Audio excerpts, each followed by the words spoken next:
For my 19th birthday, I was given kind of a weird gift. Cancer. Hodgkin's disease, stage 3, lymphoma. And it revealed to me a lot of things about myself that I never expected, but it also did a lot of things that I didn't think it would do. And we're going to dive into those in this video. Just out of my senior year in high school, I was diagnosed with Hodgkin's disease lymphoma, cancer. Hodgkin's disease is a type of cancer that's pretty curable for some folks, depending on what version you get. There's two versions. There's Hodgkin's and then there's non-Hodgkin's lymphoma. One's really bad, one sucks also, but the survival rate is significantly higher.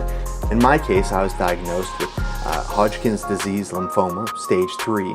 Doctors found it in a completely unrelated surgery when they found a 6-inch tumor around my heart and cancer from my neck to my groin. And I remember when this first happened and when I was diagnosed, I had several thoughts that came to me of what life was going to be like if I survived this crazy diagnosis.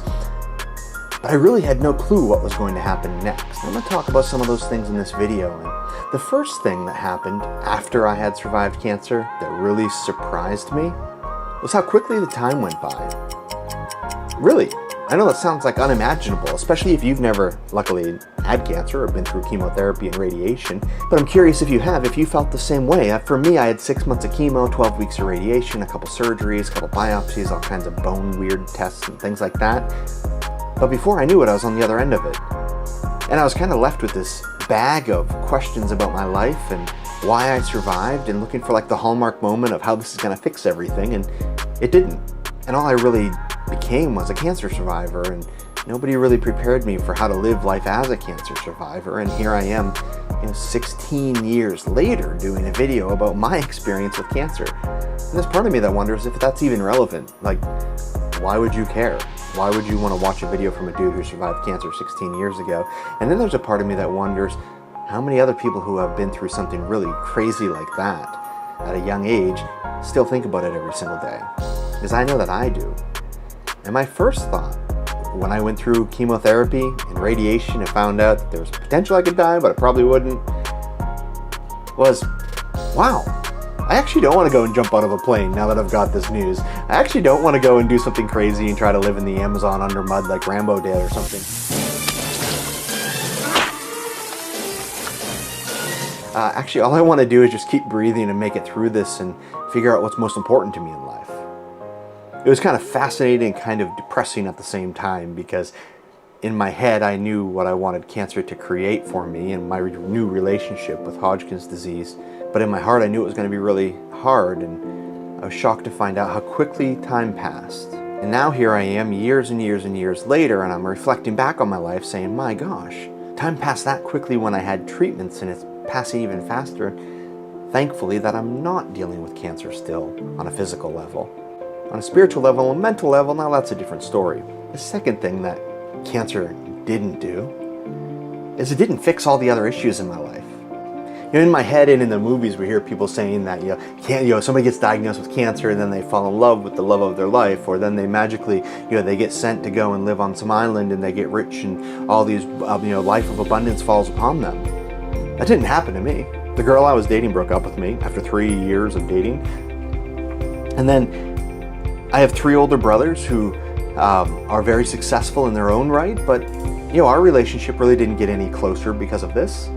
My parents didn't really open up to me and talk with me about my cancer actually ever. And I thought in my head when I was diagnosed with cancer that this is going to make us like this Hallmark unit. Like our Hallmark family is going to come together and rally over the youngest boy who now has cancer and rub his bald head next to the Christmas tree with the fire glowing and crackling wood. That didn't happen. In fact, if anything, I kind of feel like my cancer split my family further apart. In a weird way. Like, everybody kind of went the wrong way, and we're already independent anyhow, and by the time I got done with cancer, I kind of felt like that was like the wedge that really started the iceberg floating out on its own. So cancer didn't bring us all together like I thought it might. And it kind of left me standing there holding this bag of, survivor guilt or survivorship, as my oncologist used to call it. I tried to figure out, how do I go on knowing that I had this disease that almost took me out, but it didn't. And now I need to figure out how to live with it. And ongoing. And does it mean anything? Does it add anything to my life? The third thing that survived me about surviving cancer is that here we are today, and I still think about it every single day. I don't know, maybe you have a loved one who has a terminal illness or, a disease that they're going to hopefully get through, or they're going through treatments right now for cancer, or one of the millions of ways people can die a slow and painful death, or fight for their life through one of those situations. And if you do, and if you're that person, then you may know what I'm talking about. If you survived cancer on your own, I'm curious if you think about it every single day too. I'll be in the shower, like rubbing my neck, and I'll feel a lump. And I'll immediately be like, oh my God, do I have cancer again? Is it back? I just started doing yoga recently, and my feet will cramp up, and my muscles will cramp up and hurt like a banshee. And the other day I looked at my wife and said, oh my God, do you think my cancer is back? But then on the other side, I have friends who I know who had cancer, like some who even had the same exact cancer as I did, even worse than I did, and they tell me they never think about it. They trust that God will provide, and that here it is, and ring-a-ding-ding-dong. And I'm a man of faith too, but it doesn't change that every single day I think about it. And in fact, every night when I walk out to take care of my chickens or my dogs, or just go for a walk and I look up and I see the sky, it is like a Hallmark movie for that moment, because I'm reminded of the promise I made myself that I'll never take a sky full of stars for granted ever again, and that I'll thank God that I'm still here today to witness it. And as cliche and corny as that might sound, if you're a survivor, you know what I'm talking about. The next thing that really surprised me about surviving cancer was just how individual the experience is for everybody. I met people who survived all kinds of different cancers. I met another young man who was just a couple years older than me who had testicular cancer, and his journey with cancer was significantly different than mine. And some of the best advice that he gave me one day is he said, David, how are you dealing with your cancer? And I said, well, Patrick, that's easy. I'm dealing with it by not dealing with it. And he said, either you deal with cancer or cancer is going to deal with you. And what he meant by that is that weight you carry by being a survivor of anything that traumatic in life. If you don't deal with it, meaning put in the work and have some counseling and reflect on it and talk with people, and if you have a family that talks about that type of stuff, then talk with your family, then at some point that weight is going to be really obtrusive in your life and obstructing things and making communication tougher with anybody, because you have this thing you've never talked about before.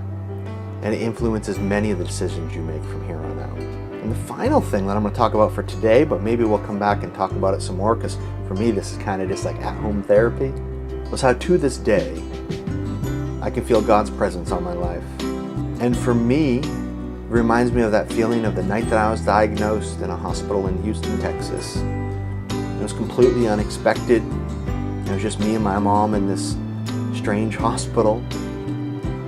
And I remember my mother leaving and me going to the chapel and praying and trying to figure out what was going to happen, and thought I might die at 19 years old.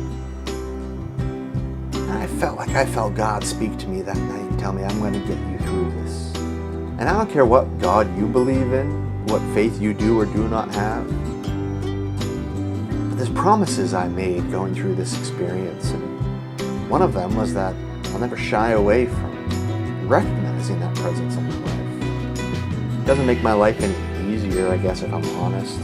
I still struggle with depression and anxiety. I still struggle with wondering, did I earn my ticket on this ship? I mean, I went through all these things and had all these experiences in my life at a really young age, and I feel like it was kind of a test to prove that I'm going to be worth it. Am I doing enough with my life now to have earned my spot? I don't know. Hopefully. You're watching, or maybe you're listening to the podcast version of this.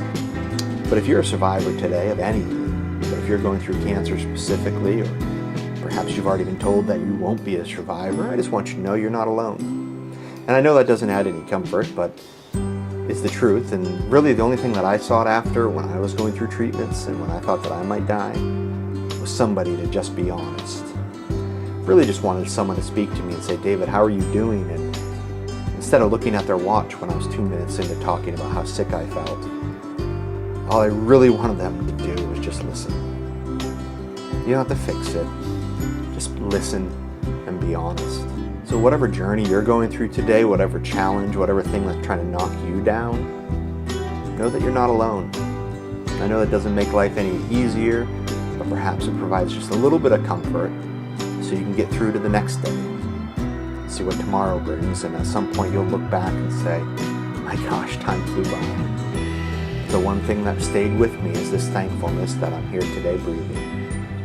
This thankfulness that I recognize that I'm investing my life trying to do the best that I can possibly do. And I'm ready for the next challenge. And I thank you so much for tuning in today. Please do subscribe, like, share this with a friend if you know someone going through something challenging. I release videos every single week. Typically, we talk about business marketing and finding life's balance. And for me, cancer is a big thing that has to do with my life's balance, even all these years after.